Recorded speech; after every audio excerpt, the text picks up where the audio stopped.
शैलेंद्र हमारे साथ जुड़े हुए, आप इन तस्वीरों में देख सकते हैं प्रधानमंत्री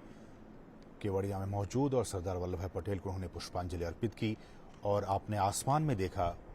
आसमान की ऊंचाइयों से भी सरदार वल्लभ भाई पटेल की स्टैच्यू ऑफ यूनिटी पर वहां पे पुष्प का उसकी बारिश की गई, पुष्प की बारिश की गई। और इन तस्वीरों में आप देख सकते हैं हमारे साथ हमारे दो सहयोगी ग्राउंड जीरो पे मौजूद, हमारे साथ शैलेंद्र हमारे साथ मौजूद, हमारे साथ दूसरी सहयोगी हमारी मेघना भी मौजूद हैं। मेघना, हम आपके पास आना चाहेंगे। और हमने देखा कि प्रधानमंत्री ने सरदार पटेल को नमन किया और हमने देखा कि हेलीकॉप्टरों के जरिए आसमान से भी फूलों की बारिश की गई।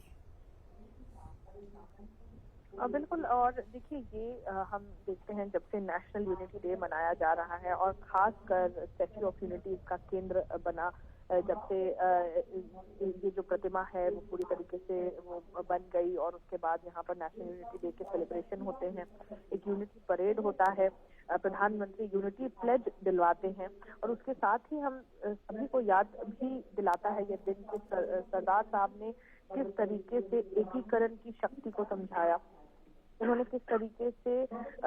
550 से ज्यादा रियासतें जो बटी पड़ी थी उनको किस तरीके से एक किया। और एक बात हम सभी जानते हैं कि भारत के भविष्य के बारे में कई ऐसे लोग थे जो निराशावादी थे उस जमाने में, जिन्हें लगता था कि भारत अपनी विविधताओं के कारण एक तरीके से बिखर जाएगा। और ऐसे दौर में भी सभी लोगों की उम्मीद की किरण जो थे वो सरदार वल्लभ भाई पटेल थे। और ऐसे में जब स्टैच्यू ऑफ यूनिटी, ये जो प्रतिमा है विश्व की सबसे ऊंची प्रतिमा,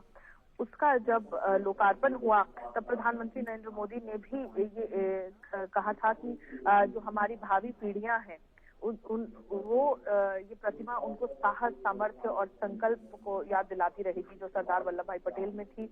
जिसने मां भारती को खंड खंड टुकड़ों में करने की साजिश को नाकाम करने का पवित्र कार्य किया था, जिस महापुरुष ने सभी आशंकाओं को हमेशा हमेशा के लिए समाप्त कर दिया जो दुनिया भविष्य के भारत के प्रति जता रही थी। और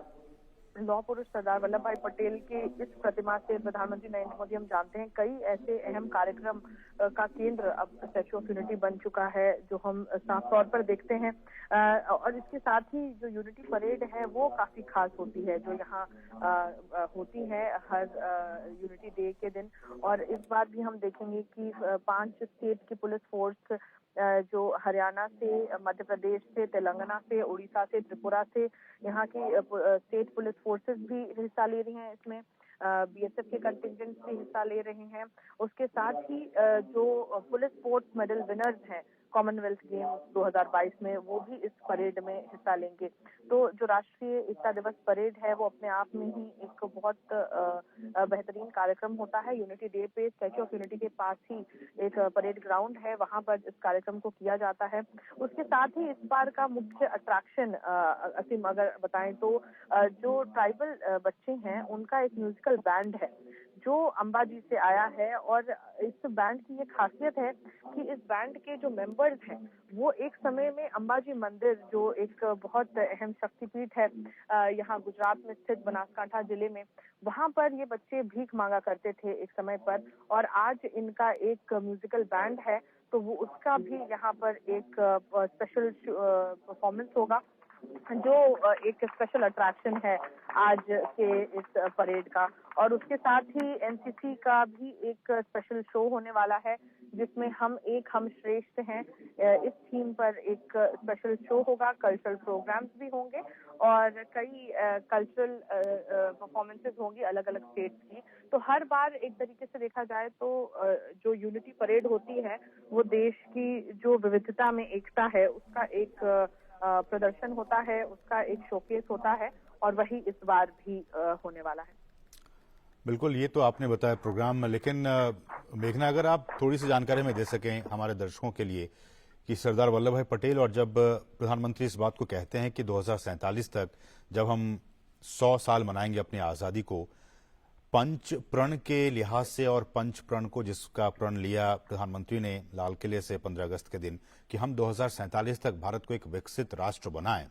और उस विकसित राष्ट्र का सपना हमारे उन नेताओं ने भी देखा था जिन्होंने आजादी के आंदोलन में अपनी भूमिका निभाई थी। उनमें से सरदार वल्लभ भाई पटेल भी थे। उस दिशा में आप आज की स्थिति में भारत को कहां पा रहे हैं कि क्या हम लगातार किस दिशा में बढ़ रहे हैं और हम किस तरह से उस विकसित भारत के सपने को साकार कर पाएंगे? देखिए असीम, शुरुआत छोटी छोटी पहलों से ही होती है और जिस तरीके से हम देख रहे हैं 2014 के बाद से कई ऐसी पहलें जो जन आंदोलन में बदल चुकी हैं, उसका एक बहुत बड़ा इम्पैक्ट है जब हम अपने विजन, एक तरीके से जो 2047 का हमारा विजन है उसको हम पूरा करने की बात करते हैं। सबसे पहले अगर हम स्वच्छता की बात करें, स्वच्छता आंदोलन एक तरीके से ऐसा बड़ा जन आंदोलन बन गया जिससे हर एक आम आदमी जुड़ गया। उसके बाद हम अगर शौचालयों की बात करें तो ऐसे जमीनी स्तर के कार्यक्रमों से लेकर स्टार्टअप इंडिया, डिजिटल इंडिया, ऐसे कई इनिशिएटिव्स हैं जो भारत की विकास गाथा में हमेशा एक माइलस्टोन के तौर पर जाने जाएंगे। आज हम देखते हैं तो कई ऐसे स्कीम हैं, कई ऐसे अगर हम फॉरेन डायरेक्ट इन्वेस्टमेंट की बात करें, विश्व भर में जो भारत का डंका बज रहा है उसके कई चीजें हैं। जो हमारी फॉरेन पॉलिसी की अगर हम बात करें, जिस तरीके से हम उसे परस्यू करते हैं, उसकी बात करें, प्रधानमंत्री नरेंद्र मोदी की जितनी भी विदेश यात्रा